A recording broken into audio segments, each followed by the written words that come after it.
This is a 2001 Toyota Yaris, which, when it was new, was awarded 4 out of 5 stars in a Euro NCAP crash test and named the safest car in its class. But, like many other super minis of its age, it doesn't come fitted with ESC. ESC was introduced in 1995 and only became a standard requirement in 2012, so there are plenty of vehicles out there without the sophisticated electronic nanny looking out for you. To find out exactly how much danger you could be in, we've asked professional stuntman Steve Trulier to carry out a series of emergency swerves at ever-increasing speeds. The test car has been modified by stunt engineers to protect Steve should the worst happen. So Steve, because we're not quite sure what's going to happen with this car, what have you actually done? You've all got your kit on. Are you expecting the worst, are you? We've got to prepare for the worst, Tiff.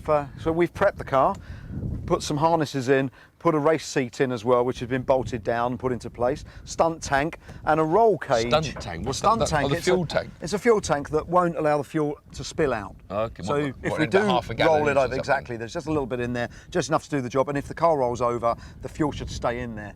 So just to make it as safe as possible, there's an extinguisher in there. And a great big rollover cage. And a great big rollover cage, just in case, because we really don't know. It seems quite a lot for a car that was named the safest car in 2001, doesn't it? I mean, it's only, what, 10 years ago? Yeah. This is the safest car, and you're having to do all this just in case. The ambulance and fire safety crews were in place. Steve was ready to go. I retreated to a safe position. Were we about to see a massive accident? The experiment started with a swerve at 40 miles an hour. At 40, the car swerved sufficiently to avoid an obstacle and remained stable afterwards. Lots of squealing noises, but nothing too dramatic. So it was time to up the ante and the speed. No big dramas at 40. What about at 50? At 50, there's clearly more energy in the car, but it still doesn't look unwieldy. Now let's see what happens if you're on a motorway doing 70 miles an hour.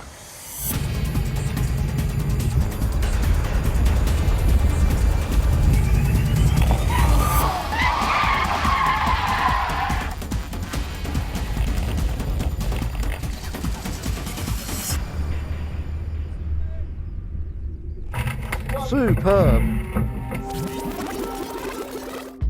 The increase in momentum spears the car off to the right, which could mean smashing through lines of traffic and into the crash barrier. In this case, the wheels dig into the wet grass and the car rolls. Steve was okay, and the car, amazingly, was drivable. She'll be fine. When it was sliding, I felt enough sideways, I didn't want to correct it. I thought I'm just going to leave that and see where it takes me. And then it ran out of road. And then ran out of road, yeah. With the car patched up, we decided to send Steve down once again. This time to see what happens at over 70 miles an hour.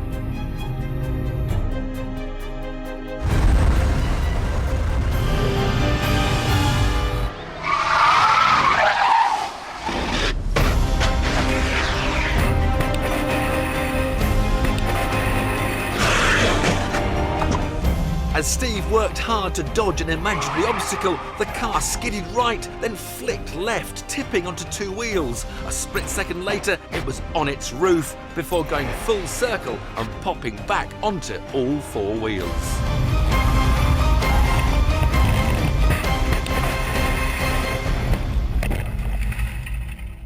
That's what happens if you don't have ESC. We're not saying that every car without ESC will roll over in an emergency. You're right, Steve? Just like that, Tiff. Or that the Yaris is less safe than any other vehicle without ESC.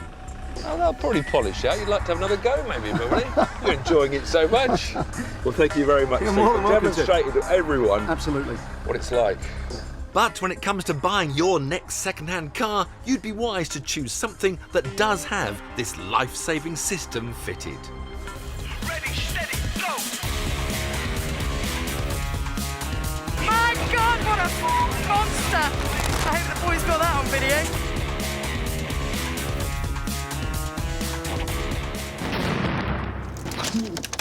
Crikey, Mike, the whole back of the car's gone. Okay, that was 2 litres of petrol. It felt like 270 litres. Stoner